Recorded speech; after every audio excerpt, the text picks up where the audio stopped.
हरे कृष्णा, राधे राधे, जय श्रीमन नारायण। आज हम बात करेंगे लड्डू गोपाल की। भगवान श्री कृष्ण के बाल स्वरूप को लड्डू गोपाल कहा जाता है। लड्डू गोपाल अधिकतर सभी घरों में पाए जाते हैं। तो चलिए हम बात करते हैं कि यदि आपके घर में लड्डू गोपाल हैं तो किस तरह रखें ध्यान। वैसे तो लड्डू गोपाल को आप अपने बच्चे के रूप में घर लेके आते हैं और उनके घर लाने के कोई मुहूर्त नहीं होता। आप जब चाहे, जब आपकी इच्छा जागे उनकी सेवा के लिए, तब आप ठाकुर जी को अपने घर ला सकते हैं। अधिकतर लोग जन्माष्टमी के दिन लाते हैं, लेकिन किसी भी दिन आप लेके आ सकते हैं। जब आप लड्डू गोपाल को घर में लाते हैं तो उनकी प्राण प्रतिष्ठा अवश्य कराएं। बिना प्राण प्रतिष्ठा कराए हमें उन्हें घर में स्थापित नहीं करना चाहिए। वैसे बहुत लोग बिना प्राण प्रतिष्ठा कराए भी रखते हैं, तो वो अधिकतर लोग प्राण प्रतिष्ठा कराते हैं, तो इसीलिए आप भी ज़रूर कराएं। जब भी आप लड्डू गोपाल घर से लाते हैं, मार्केट से ख़रीद के लाते हैं, तो हमेशा कोशिश करिए कि छोटे साइज़ का लाएं, क्योंकि मार्केट में 0 से लेके और 20-22 नंबर तक ठाकुर जी मिलते हैं।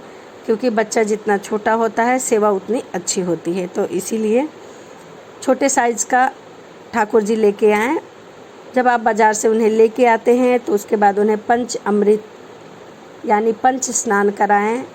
गंगा जल, दूध, दही, शहद और पुष्प, तुलसी पत्र से स्नान कराएं।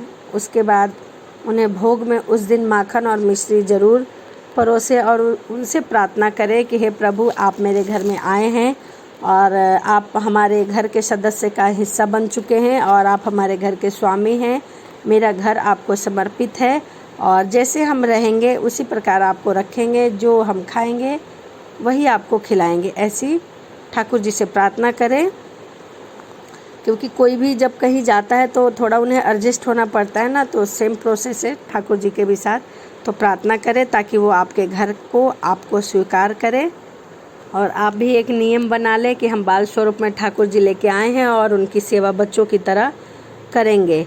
जिस प्रकार हम अपने बच्चों को रोज़ नहलाते हैं, दूध, दही, शहद, गंगा जल, चीनी आदि से मिश्रित स्नान कराते हैं। नहलाने के बाद इन्हें साफ कपड़ों से पोंछना चाहिए और सुंदर कपड़े और श्रृंगार हमें अवश्य करना चाहिए। ये प्रतिदिन का नियम बना ले ठाकुर जी के साथ। और ठाकुर जी को रोज़ सुबह और शाम उनकी पूजा करनी चाहिए, उनकी आरती उतारनी चाहिए, उनको शीशा दिखाना चाहिए, उनको सम्मान देना चाहिए। और आप घर में जो भी चीज़ बनाते हैं बिना लहसुन प्याज का, उसे ठाकुर जी को भोग लगा के ही प्रसाद रूप में हमें ग्रहण करना चाहिए। तो जब आप घर में ठाकुर जी लेके आते हैं तो इनका नियम बनाना चाहिए आपको। यदि आप नॉनवेज खाते हैं तो उसे छोड़ दीजिए, क्योंकि जब आपके घर में ठाकुर जी आ गए हैं तो आपको नॉनवेज नहीं खाना चाहिए। यदि फिर आप छोड़ नहीं सकते और ठाकुर जी की सेवा भी करना चाहते हैं तो अपने बर्तन ज़रूर अलग रखिए। ठाकुर जी के बर्तन अलग रखिए और अपने नॉनवेज के बर्तन अलग रखिए। जब भी हम ठाकुर जी या लड्डू गोपाल जी को भोग लगाते हैं तो उनके साथ पानी का गिलास और तुलसी का पत्ता ज़रूर रखें, क्योंकि बिना तुलसी के वह भोग ग्रहण नहीं करते। उन्हें माखन बहुत पसंद है, इसीलिए समय समय पर उन्हें माखन का भोग अवश्य लगाएं। जिस प्रकार हम अपने बच्चे को अकेला नहीं छोड़ते, उसी प्रकार ठाकुर जी भी तो हमारे बच्चे के रूप में, बाल स्वरूप में घर में आए हैं। तो इसीलिए हमें ठाकुर जी को अकेले कहीं नहीं छोड़ना चाहिए। हम जहाँ भी जाएं उन्हें अपने साथ लेके जाएं। और कभी ऐसी कंडीशन में जाएं जहाँ हम नहीं ले जा सकते उन्हें, जैसे किसी की मृत्यु आदि हो जाए, तो वो ठाकुर जी को किसी को दे के जाएं, या फिर जब कोई भी ना हो उनकी सेवा के लिए तो उन्हें मंदिर में दे दें, लेकिन उन्हें अकेला नहीं छोड़ें। ठाकुर जी को हमें बहुत प्यार और दुलार से रखना चाहिए। उनसे समय समय पर जब भी आपको समय मिले तो बातें करनी चाहिए, उनको पुचकारना चाहिए और उनको घुमाना चाहिए। और लड्डू गोपाल जी को कभी भी झूठे हाथ से नहीं छूना चाहिए और झूठी चीज़ नहीं खिलाना चाहिए। हमेशा स्वच्छ और साफ कपड़े पहनाना चाहिए और नित्य स्नान अवश्य कराना चाहिए। और ठाकुर जी के जो भी पुराने कपड़े होते हैं, वैसे तो जल्दी कपड़े पुराने होते नहीं हैं, लेकिन यदि कपड़े पुराने हो जाते हैं तो उन कपड़ों को आप जल में प्रवाहित ना करें यदि आप वृंदावन जाते हैं तो वहाँ लेके जाएं और किसी वृक्ष के नीचे उन कपड़ों को रख दें, या फिर आपके घर में तुलसी का जब आप पौधा लगाते हैं तो गमले के नीचे उस कपड़े को रख के उसमें मिट्टी डालकर और उसमें तुलसी का पौधा लगाएं। लेकिन ठाकुर जी के कपड़े इधर उधर ना फेंकें, ना जलाएं, ना गंगा में प्रवाहित करें, इससे गंगा भी दूषित होती है।